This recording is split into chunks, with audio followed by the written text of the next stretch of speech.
Bienvenue sur Rivalité espagnole. Plongé au cœur de l'une des rivalités les plus emblématiques du football mondial, le duel éternel entre le FC Barcelone et le Real Madrid.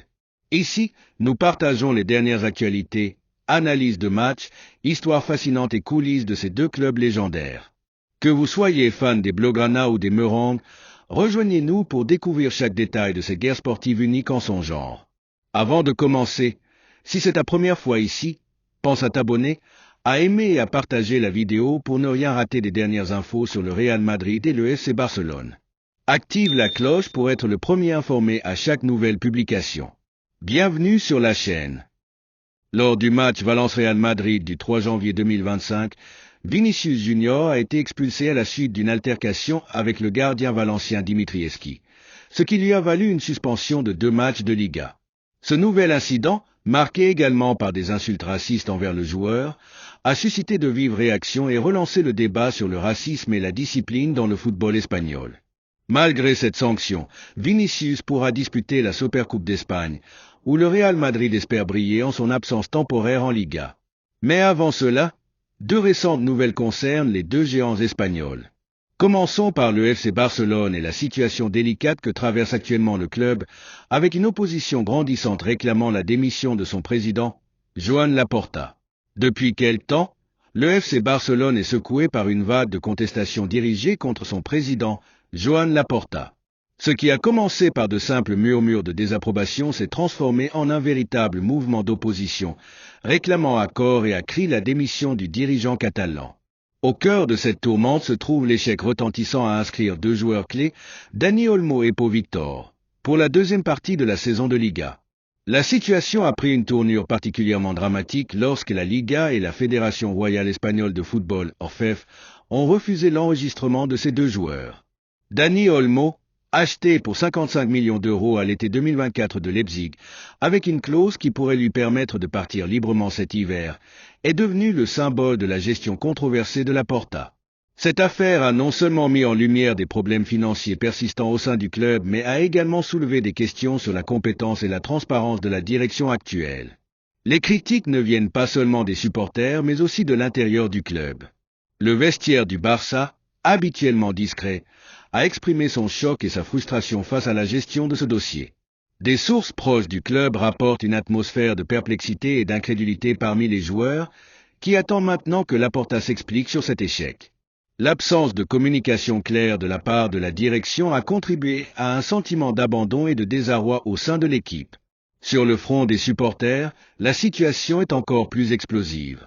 Plusieurs groupes influents, dont Som Inclame, ont non seulement exigé la démission de Laporta, mais ont également menacé d'engager une motion de censure.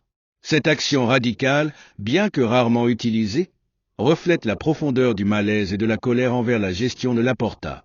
Des figures importantes de l'opposition, comme Victor Font avec son projet Sial Futur, ont accusé Laporta de négligence, de manque de professionnalisme et d'avoir entaché la réputation du club.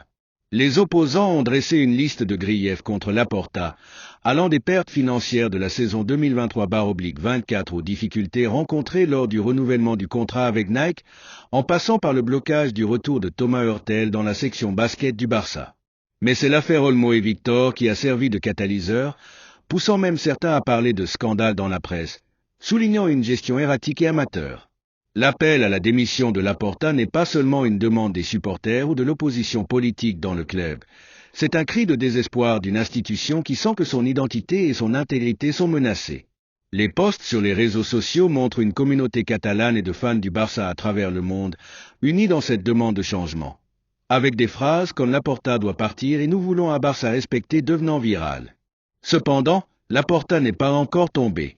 Malgré la pression, il a réussi à esquiver une motion de censure récente, mais la pression ne faiblit pas.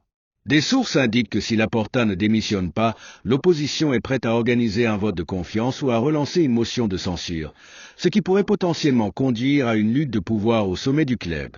Ce moment critique pour le FC Barcelone pourrait bien définir l'avenir du club pour les années à venir. La question qui se pose maintenant n'est pas si Laporta peut survivre à cette tempête, mais à quel prix pour le Barça. Le club, connu pour ses valeurs de plus qu'un club, se retrouve à un carrefour où chaque décision peut soit restaurer sa gloire, soit plonger plus profondément dans la crise. Le monde du football observe, attendant de voir si Joan Laporta pourra naviguer à travers cette tempête ou s'il sera forcé de céder la barre à une nouvelle direction capable de ramener la sérénité et le succès à Barcelone.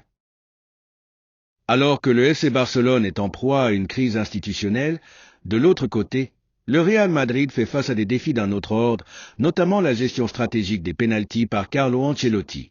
Carlo Ancelotti, l'entraîneur du Real Madrid, a récemment pris une décision marquante concernant la désignation du tireur de pénalty pour le reste de la saison. Après une série de manqués qui ont pesé lourd dans le jeu de l'équipe, Ancelotti a décidé de mettre un terme à la rotation informelle entre ses joueurs pour cet exercice crucial. La décision est tombée après un match particulièrement frustrant contre Valence, où Jude Bellingham avait échoué à convertir un pénalty décisif.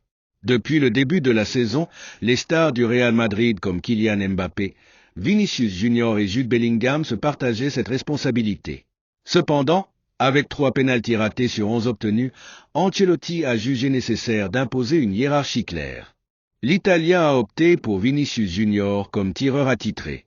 Le Brésilien s'est montré infaillible dans cet exercice cette saison, ayant marqué 100% de ses tentatives.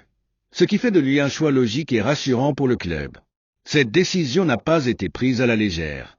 Ancelotti a observé que chaque pénalty manqué pouvait être décisif, surtout dans les matchs serrés ou dans les compétitions à élimination directe comme la Ligue des Champions. Le manque de réussite de Mbappé, qui a transformé 3 pénaltys sur 5, et de Bellingham, avec un taux de réussite de 50%, a incité Ancelotti à réévaluer sa stratégie initiale de laisser les joueurs choisir sur le terrain. Les réactions autour de cette décision ont été variées. Certains fans et analystes saluent le pragmatisme d'Ancelotti, soulignant que dans un club de la stature du Real Madrid, chaque détail, y compris la prise de pénalty, doit être optimisé pour la performance. D'autres expriment une certaine déception, craignant que cette décision puisse créer des tensions ou des frustrations parmi les autres stars de l'équipe, habitués à prendre des responsabilités sur le terrain. D'après les informations circulant sur les réseaux sociaux et dans la presse spécialisée, cette annonce a été faite après le match contre Valence, où Bellingham, après avoir manqué son pénalty, a finalement marqué le but de la victoire. Ce moment a été particulièrement symbolique et a sans doute contribué à la réflexion d'Ancelotti sur la gestion des pénaltys. L'impact sur le terrain et dans le vestiaire sera observé avec attention. Vinicius Junior, désormais officiellement le tireur principal, devra assumer cette nouvelle responsabilité avec la même assurance qu'il a montrée jusqu'à présent. En revanche, pour Mbappé et Bellingham, cela pourrait signifier une adaptation à un nouveau rôle, bien qu'il reste des options de secours en cas de besoin ou d'absence de Vinicius.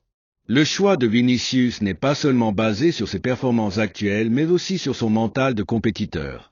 Sa capacité à rester calme sous la pression, combinée à son habileté technique, fait de lui un candidat idéal pour ce rôle crucial. Cependant, Ancelotti a également souligné que cette décision pourrait être réévaluée si nécessaire, indiquant une certaine flexibilité en fonction des performances et de l'évolution de la saison. En somme, cette décision de Carlo Ancelotti ne se limite pas à une simple assignation de rôle, elle reflète une stratégie plus profonde pour maximiser l'efficacité de l'équipe dans les moments décisifs, tout en gérant les dynamiques de groupe dans un vestiaire rempli de personnalités fortes et talentueuses. Cette nouvelle approche sera testée dès les prochains matchs, où chaque pénalty pourrait écrire une nouvelle page de l'histoire du Real Madrid cette saison. En parallèle de cette décision stratégique, le Real Madrid a également été au cœur d'une autre polémique liée à l'expulsion de Vinicius Junior lors d'un match tendu contre Valence, ce qui a soulevé d'importantes questions disciplinaires et sociétales. Le 3 janvier 2025, lors d'un match en retard de la Liga opposant le Real Madrid au Valence CF, une série d'événements a mis en lumière les défis auxquels sont confrontés les joueurs de football professionnel, tant sur le plan sportif que personnel. Vinicius Junior, l'attaquant brésilien du Real Madrid, a été au centre de cette controverse après avoir reçu un carton rouge à la 79e minute, suite à une altercation avec le gardien valencien Stoll Dimitrievski. Cet incident a déclenché une série de réactions et de décisions qui ont profondément marqué le monde du football. Le match, disputé au stade Mestalla, était déjà tendu lorsque l'incident s'est produit. Alors que le Real Madrid était mené au score, Vinicius a été impliqué dans une confrontation avec Dimitrievski. Selon les rapports, après une chute dans la surface de réparation, le gardien aurait tiré le maillot de Vinicius, ce qui a conduit ce dernier à réagir en le poussant au niveau du cou. L'arbitre de la rencontre, après consultation du VAR, a décidé d'expulser le joueur brésilien pour comportement violent.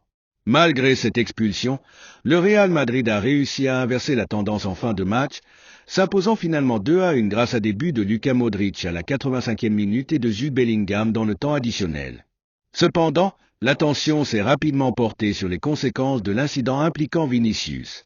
La commission de discipline de la Fédération royale espagnole de football, ORFEF, a examiné l'affaire et a décidé d'infliger une suspension de 2 matchs de Liga à l'attaquant brésilien, le privant des rencontres contre Las Palmas et le Real Valladolid. Toutefois, cette sanction ne s'applique pas aux autres compétitions, permettant ainsi à Vinicius de participer à la Supercoupe d'Espagne prévue en Arabie Saoudite, où le Real Madrid doit affronter le RCD Majorque en demi-finale. Le Real Madrid, estimant la sanction sévère, a présenté des arguments pour tenter de la réduire. Le club a notamment souligné que l'arbitre n'avait pas pris en compte les provocations initiales de Dimitrievski et que le VAR n'avait pas fourni toutes les images pertinentes de l'incident. De plus, le club a mis en avant les insultes racistes dont Vinicius a été victime pendant le match, suggérant que ces abus ont pu influencer sa réaction. Malgré ces arguments, la commission de discipline a maintenu la suspension, affirmant que les preuves vidéo étaient claires et que le comportement de Vinicius justifiait la sanction. Cet incident s'inscrit dans un contexte plus large de préoccupation concernant le racisme dans le football espagnol. Vinicius Junior a été, à plusieurs reprises, la cible d'insultes racistes lors de matchs. En mai 2023, lors d'un précédent match contre Valence, il avait déjà été victime de tels abus, ce qui avait conduit à des sanctions contre le club valencien, notamment la fermeture partielle du stade Mestalla pour plusieurs matchs et une amende de 45 000 €. La répétition de ces incidents soulève des questions sur l'efficacité des mesures prises pour lutter contre le racisme dans le football. Les joueurs, les clubs et les instances dirigeantes sont confrontés à la nécessité de mettre en place des actions plus concrètes et dissuasives pour éradiquer ce fléau. Le soutien aux joueurs victimes de racisme, la sensibilisation des supporters et des sanctions plus sévères contre les comportements discriminatoires sont autant de pistes à explorer pour améliorer la situation. Par ailleurs, cet incident met en lumière la pression constante à laquelle sont soumis les joueurs de haut niveau. La réaction de Vinicius, bien que répréhensible, peut être comprise dans le contexte d'une accumulation de provocations et d'abus. Cela souligne l'importance de l'accompagnement psychologique des athlètes afin de les aider à gérer le stress et les émotions intenses inhérentes à la compétition au plus haut niveau. En conclusion, l'expulsion de Vinicius Junior lors du match contre Valence et les événements qui en ont découlé illustrent les défis complexes auxquels le football moderne est confronté, qu'il s'agisse de la lutte contre le racisme, de la gestion des émotions des joueurs ou de l'application équitable des règles disciplinaires. Il est essentiel que toutes les parties prenantes travaillent ensemble pour aborder ces questions de manière proactive, afin de préserver l'intégrité et l'esprit du sport. Si tu as aimé cette vidéo, n'hésite pas à laisser un like et à t'abonner pour rester informé des dernières actus sur les deux rivaux espagnols. Merci pour ton soutien.